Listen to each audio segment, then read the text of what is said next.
right, Becky, if you want to just walk us through the lesson.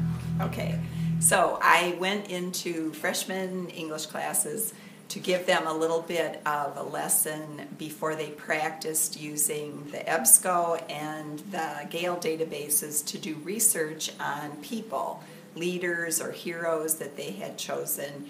And my lesson was, I demoed it with the Active Board, of course, and I went into the databases doing like a show and tell with the kids, and we searched for some famous people. And the point of the lesson is that we want kids to be familiar with using databases. EBSCO is a huge, very, very valuable periodical database, and Gale is also a periodical database, but it has specialized in reference book articles, and both of these databases were excellent for the assignment that was given for these ninth graders to look up famous people. So I just walked them through how to use the database, putting their search terms in, narrowing their search terms, narrowing their results when they needed to, changing the way the results were sorted by relevance. I also talked about how you can get a perfect MLA citation for your article, and I talked about some of the tools such as printing, saving, emailing, and so forth. This is the South High Library webpage. You can link to it from the South High page. And obviously here's our book catalog. But the lesson that I did with the freshmen was to give them an intro to using the Gale databases and the EBSCO databases. And these are where the links are located. And you do need to link from those icons to get to the correct Gale and the correct EBSCO sites for us. Hey, Becky, but I just want to use Google to find my research. Google's awesome, very useful, got nothing against it, but it's kind of like a library where everything's dumped on the floor and you have to kind of sift through to find quality, because there's a lot of things that you can locate on Google that is not high quality, and so you have to be good, and that's a skill we need to teach our kids at sorting through it. When you're in the EBSCO and the Gale databases, you know that the item that you find has usually been screened. Usually it appeared in print, which means an editor somewhere decided that it was good enough to publish in a reference book or a magazine. So as far as credibility goes, there are some advantages to using periodical databases or reference book databases. Okay, so look at the whiteboard. This is the website of the South High Library. You've seen it before, no doubt, right? Yeah. And you look for books with this. Today we're going to talk about Gale and EBSCO databases. Okay, how many of you have used one of those before? Good, I like that. All right, good. All right, so as I talk about the Gale and the EBSCO databases, you are going to fill in the blanks on the sheet that's in front of you. So the link to EBSCO is the first blank, and you put South High's webpage, South High Library. Click on the EBSCO right up here, and you can use this at home or at school, because when you're at home you still have access. We all have access to this, but we need a password. So you're going to write this on your sheet too, and it's the ID is South, and the password is Medford. And I've got my assistant here putting those in. Okay, and you're going to write that down too. And I already skipped a blank. EBSCO's strength. Okay, the beauty of this database, the thing that's the specialty of this database is magazine and newspaper articles. So you're going to fill that blank in. Magazine and newspaper articles that just came out yesterday. It has magazine and newspaper articles that came out many years ago. And most of them are full text, meaning you can read the whole article on the screen or print it or save it. Okay, so the next screen you're looking at is a choice of databases, and for purposes of our activity today looking up people, I'm going to have you all start with the second one called Student Research Center. So that's the one you're going to choose today, and I wrote that on the sheet. You're going to have this with you in the library lab, which is the name of your person. So just for kicks, who should we put? Shaquille O'Neal? Yeah. Shakira. Let's put Shaquille O'Neal. Let's see if he can smite up. All right, so this says that we got 10,000 articles just typing this in. So that's crazy. That's too many. So we have all these results, and what I want to do next is I want to change this drop-down menu to sort by relevance. Now, I don't know if you know what the word relevance means, but what it means in this database is that if we change this to being sorted by relevance instead of date, it's looking at the words we typed in, and if they occur in the subject or the title or the first paragraph, it's counting. If Shaquille O'Neal's name is a lot at the beginning of the article or in the title, it's going to be put at the top of the list. So I think it worked for us because, how come that box won't go away? Okay, I think it worked for us because now at the top of the list are some articles that are obviously about Shaquille O'Neal.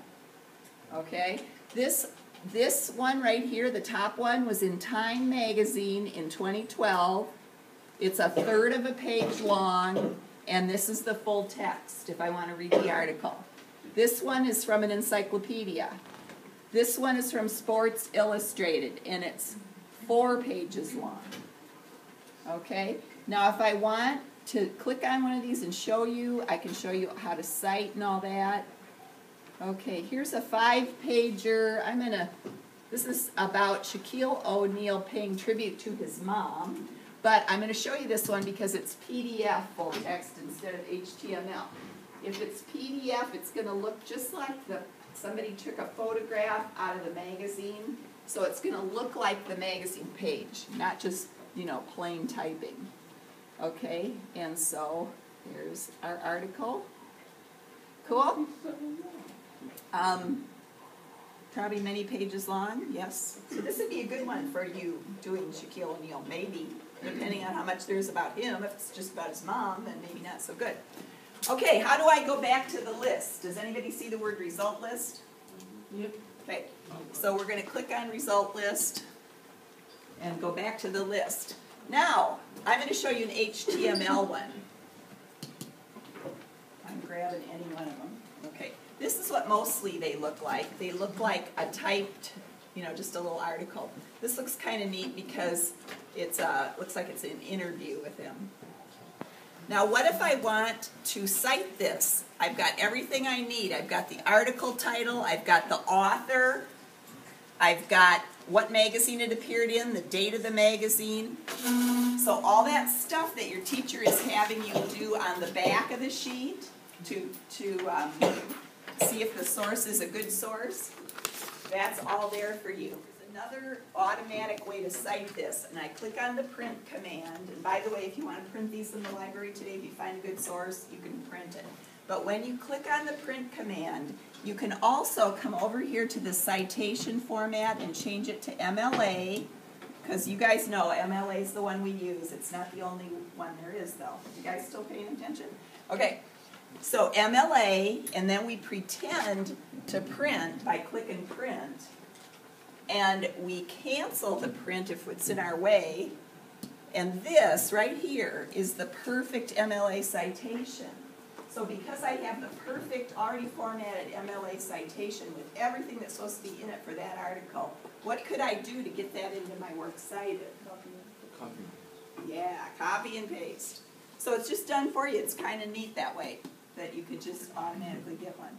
Okay, so now this will look overwhelming, so pay attention to this part. Okay, we're halfway through our sheet. The Gale databases are a huge set of databases.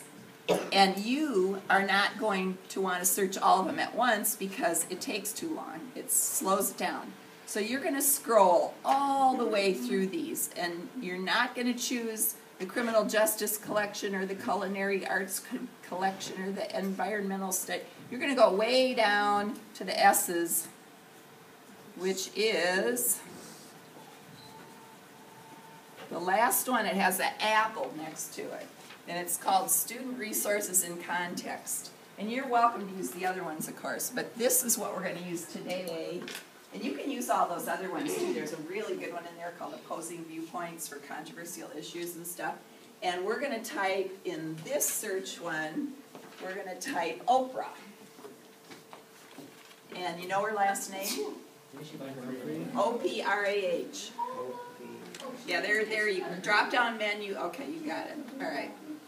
So in this database that's kind of designed for students in high school,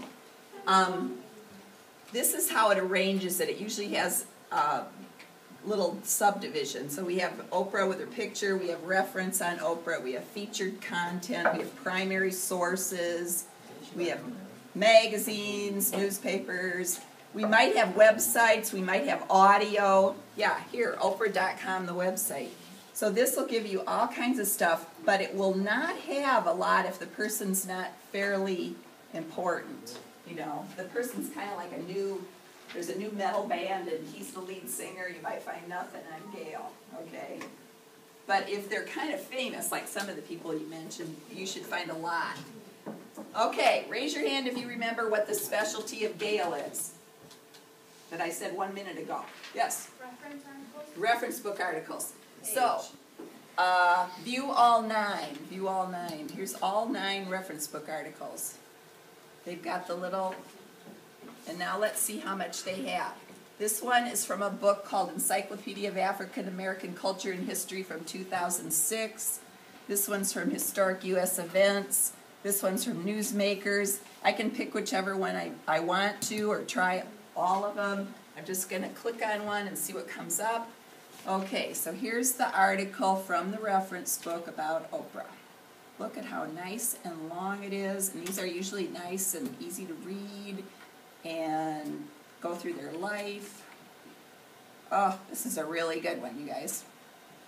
And it has their sources, and look at this.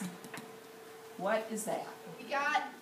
I showed you kind of how there were categories and you could narrow your search. Now, if you had too much in Gale, I would recommend once again a way to do this might be to put Oprah Winfrey biography or Oprah Winfrey importance or something like that if I wanted to get fewer hits, if I didn't want to go through as much. Again, very credible because these were published somewhere, especially in their big fancy reference books that Gale's kind of famous for.